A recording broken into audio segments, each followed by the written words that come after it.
The story of Etan Patz is one of the most haunting missing child cases in U.S. history.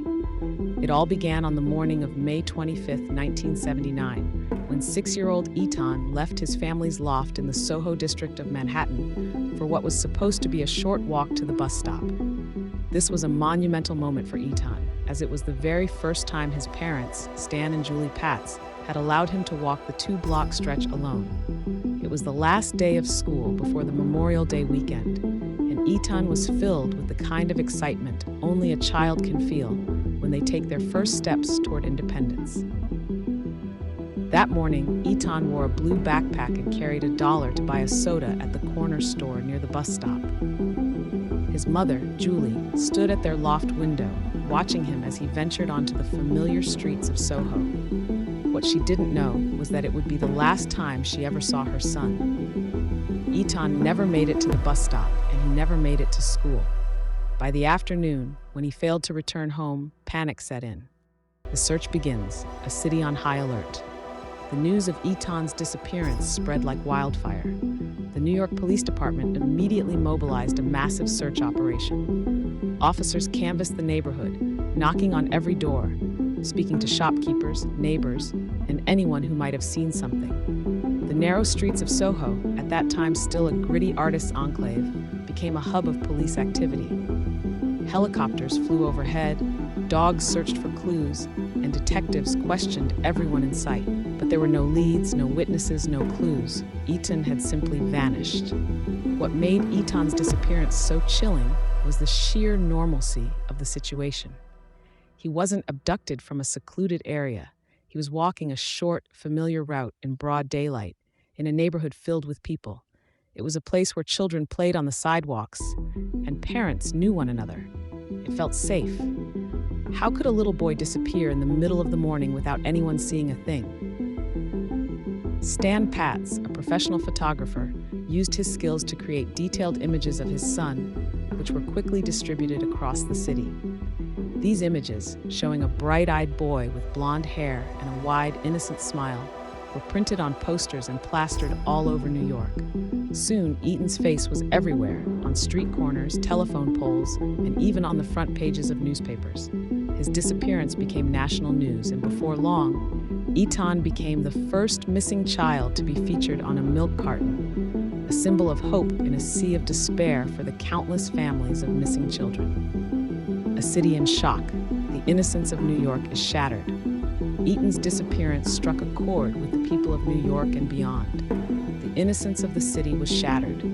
This was a time when children still played freely in the streets and rode their bikes to school without fear. But now, parents across the nation were gripped by a new anxiety. If a child could disappear so easily in a bustling city like New York, then no place was truly safe. The news of Etan's disappearance spread like wildfire.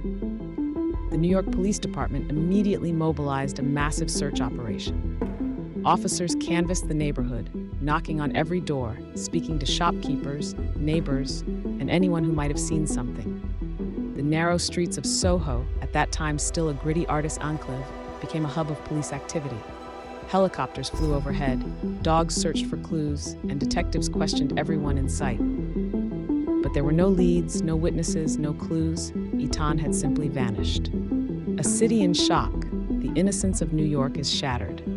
The Patzes did everything they could to keep Etan's story in the news, and that helped bring attention to other missing children. People were asking, how many?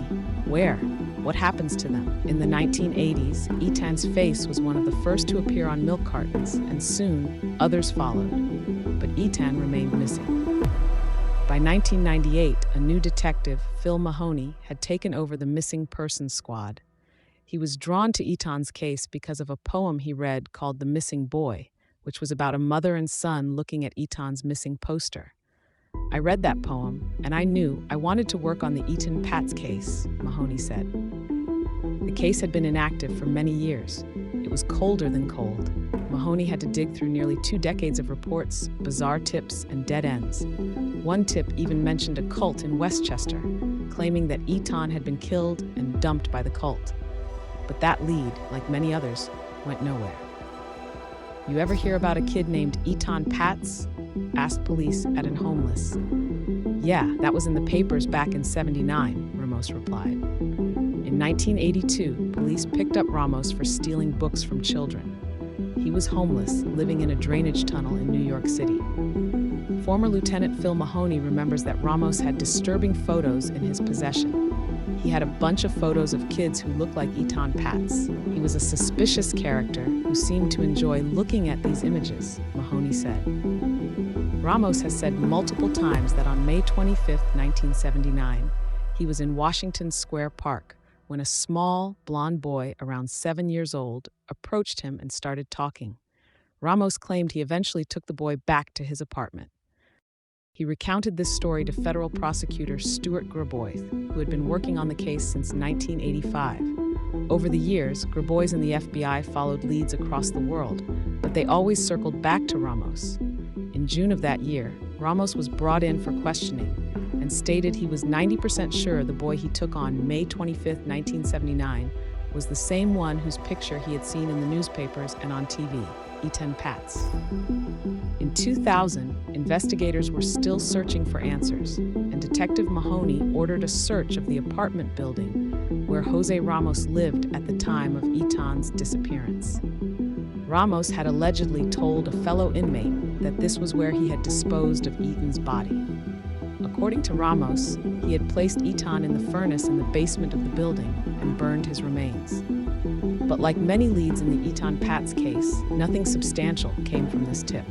There was always something missing, never that final piece of evidence to definitively say, yes, this is it, case closed.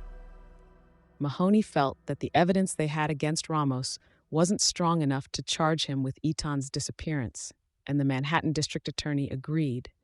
However, Stan Patz and Stuart Grabois were increasingly convinced that Ramos was responsible. "I believe this man stalked my son, lured him back to his apartment, used him, and then discarded him like trash," Stan said. In 2000, prominent New York attorney Brian O'Dwyer, a friend of Grabois, approached the family with a new idea. "You may not have thought about this, but you could file a civil case against Ramos, a wrongful death suit," O'Dwyer suggested. The hope was that Ramos might be subpoenaed and potentially say something incriminating that could help bring about a criminal prosecution. However, before the wrongful death suit could proceed, O'Dwyer had to ask the Patz family to make an unimaginable decision. They would need to officially give up hope and request that a court declare their son dead. "It was one of the hardest things I've ever had to do in my legal career," O'Dwyer said. On June 19, 2001, a judge officially declared that Etan Patz was deceased. The Patz's attorney went to the Pennsylvania prison where Jose Ramos was incarcerated to interview the man believed to have killed Etan. "He was evil incarnate. If I had met him on the street, I would have been terrified," the attorney said. When questioned, Ramos confirmed he was on the street that day and had picked up a little boy, but this time he referred to him as Jimmy, not Etan. Ramos never answered any further questions nor testified in court. Nevertheless, the Patz family won their civil case against him, securing a legal declaration that Jose Antonio Ramos was responsible for Etan Patz's death. It was a victory, but not the end of their battle. The ultimate goal was to achieve criminal prosecution. "Did you think there was enough evidence to prosecute him criminally?" "I did," said their attorney. But the Manhattan District Attorney disagreed, believing they couldn't prove Ramos's guilt beyond a reasonable doubt. "Did you move on from the case?" "No, I never moved on," Stan said. Ramos remained in prison, unpunished for what many believed to be Etan's death. Although Ramos was imprisoned, he had not been held accountable for what many believed was Etan's murder. Then, 33 years after Etan disappeared, a new tip surfaced, one that could change everything. In 2012, Pedro Hernandez was arrested after confessing to the crime. Hernandez, who worked at a convenience store near where Etan was last seen, claimed he lured the boy into the basement, strangled him, and disposed of the body. His confession, combined with other evidence, led to his prosecution. The trial was lengthy and complex. The first trial in 2015 ended in a mistrial after the jury deadlocked. However, in 2017, a second jury found Hernandez guilty of kidnapping and murder. He was sentenced to 25 years to life in prison. Despite Hernandez's conviction, some questions remain, as no physical evidence linking him directly to Etan's disappearance was found. Etan's body was never recovered. However, for Etan's parents, Stan and Julie Patz, the conviction provided some closure after more. The case of Etan Patz is a heartbreaking reminder of the deep pain that unsolved mysteries can cause. Despite decades of uncertainty, the conviction of Pedro Hernandez has provided some closure, though many questions still linger.